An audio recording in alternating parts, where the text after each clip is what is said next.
Okay guys, this is Coach Sess. I want to welcome you to Coach's Corner. I want to talk about your MMA careers and the different things that you can do with your careers and within your careers.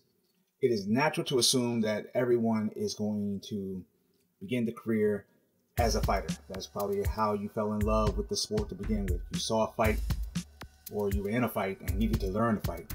It's important that you know that there are more avenues to MMA other than just jumping inside the cage. Not everyone is meant to be a world champion. Not everyone is going to work for the best promotion in the world.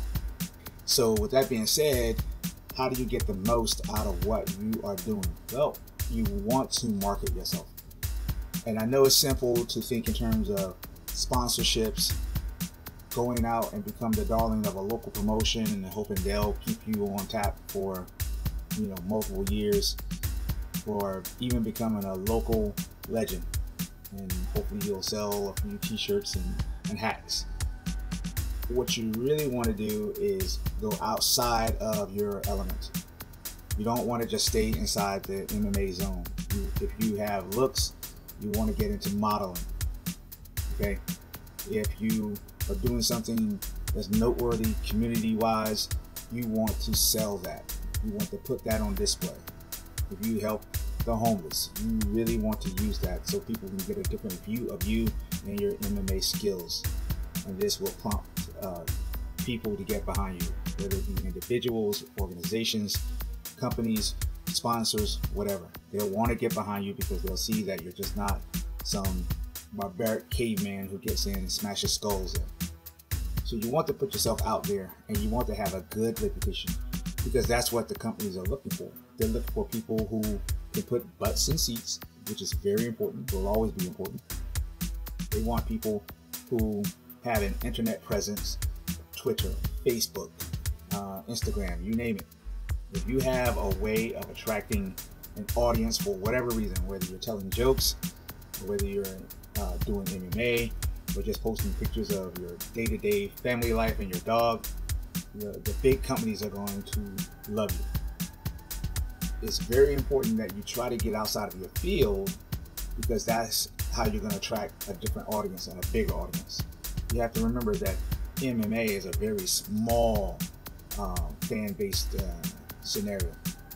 Only the real diehards follow MMA from 1993 in America. We want to attract that larger fan base.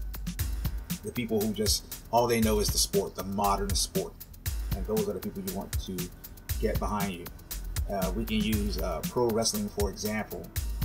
When Hulk Hogan wrestled for the WWF, now the WWE, he only had a small crowd. He had people who understood who he was as Terry Boulder.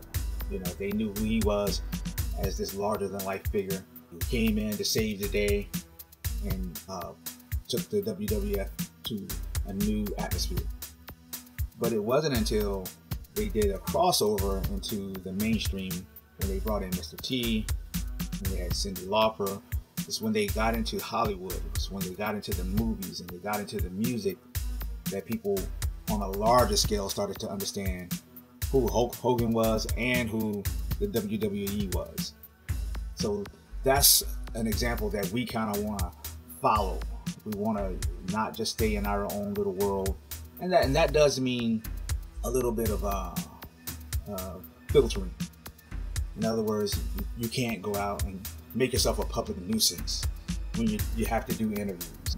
And when you're doing the interviews, you want to be careful with your words, because you don't want to turn people off. You don't want to say, I like fighting dogs.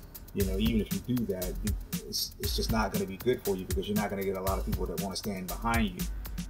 Even if people out there felt the same way as you did publicly, they're not going to announce it. They're going to hide it.